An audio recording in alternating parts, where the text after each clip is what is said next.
वरदान का भय। भगवान श्री कृष्ण द्वारिकापुरी के सिंहासन पर विराजमान थे। अनेक राजा उनकी कृपा पाने के लिए उन्हें घेरे बैठे थे। श्री कृष्ण की कीर्ति दूर दूर तक फैली थी।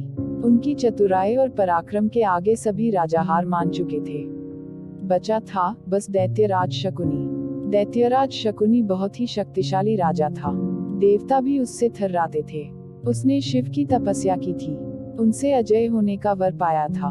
शिवजी ने उसे वरदान दिया था कि शत्रु द्वारा मारे जाने पर जैसे ही उसका मृत शरीर पृथ्वी पर गिरेगा, वह पुनः जीवित हो उठेगा। आकाश में मृत्यु होने पर हवा के स्पर्श से भी वह जीवित हो उठेगा। शकुनी कई युद्ध में मारा गया, मगर हर बार और ज्यादा शक्तिशाली होकर वह जीवित हुआ। भला ऐसा असुर भगवान कृष्ण की राजसत्ता को कैसे सहन करता। उसने द्वारिकापुरी पर आक्रमण कर दिया। उसके बेटे पोतों की संख्या कम नहीं थी।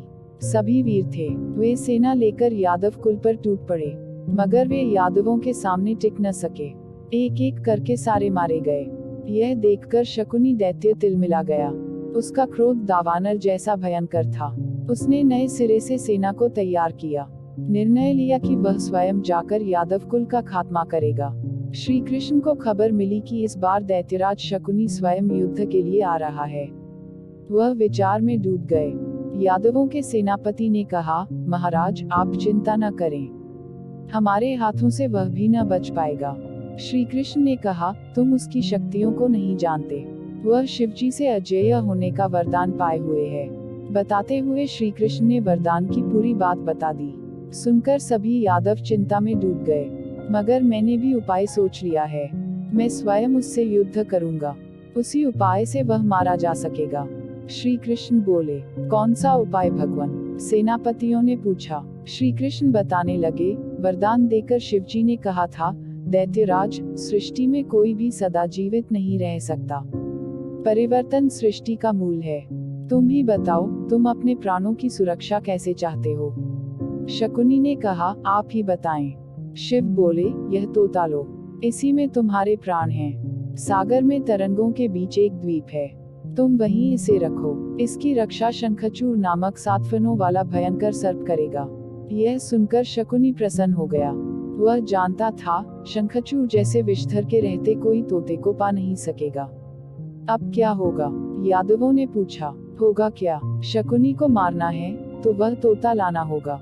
यह काम गरुड़ ही कर सकते हैं। मैं उन्हें बुलाता हूँ, कहकर भगवान श्री कृष्ण ने गरुड़ को याद किया।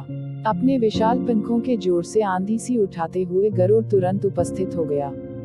गरुड़ ने श्री कृष्ण को प्रणाम किया, फिर बुलाने का कारण पूछा। श्री कृष्ण ने उस द्वीप का पता बताते हुए कहा, तुम शंखचूड़ को डराकर किसी तरह तोते को ले आओ। याद रहे, शंखचूड़ भगवान शंकर का सेवक है, उसे मारना नहीं। इस बीच मैं शकुनी से युद्ध करूंगा। जाते हुए गरुड़ के कान में श्री कृष्ण ने यह भी बता दिया कि तोते को कहाँ लाना है। श्री कृष्ण की आज्ञा पाकर गरुड़ तेज गति से द्वीप की ओर उड़ चला। इसी बीच शकुनी सेना लेकर द्वारिकापुरी की ओर जाने के लिए तैयार हो गया। उसकी पत्नी मदालसा को अपशकुन होने लगे। उसने पति से कहा, सुना है, श्री कृष्ण स्वयं आपसे युद्ध करने आ रहे हैं। उनसे लड़ना आपके लिए ठीक नहीं, आप उनसे संधि कर लें। शकुनी ने क्रोध से कहा, तुम क्या नहीं जानती, यादव कुल ने मेरे वंश का संहार किया है। मैं उनसे बदला लेकर ही रहूंगा।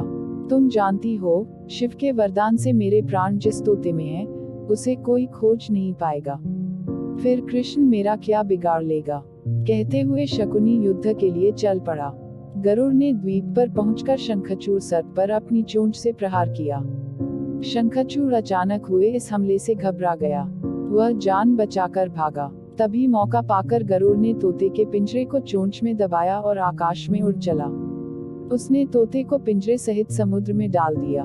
युद्ध क्षेत्र में शकुनी और कृष्ण में भयंकर युद्ध छिड़ गया। श्री कृष्ण ने एक शक्तिशाली बाण से दैत्य का सिर धड़ से अलग कर दिया। शकुनी के मस्तक ने जैसे ही धरती का स्पर्श किया, वह जीवित हो उठा। उसने श्री कृष्ण पर अपनी गदा चलाई, मगर उसका वार बचाते हुए श्री कृष्ण ने अपने दिव्य बाण का प्रयोग किया। इस बाण ने शकुनी के मस्तक को पृथ्वी की जगह दूर समुद्र की लहरों में फेंक दिया। तोता भी समुद्र में डूब चुका था। तोते के मरते ही शकुनी का भी अंत हो गया। यह देखकर सब भगवान कृष्ण की जय जयकार कर उठे। उम्मीद करते हैं आपको यह कहानी रोचक लगी होगी। ऐसे बहुत ही कहानियां हैं जो हमारी चैनल में उपलब्ध हैं, आप इन्हें पढ़ सकते हैं।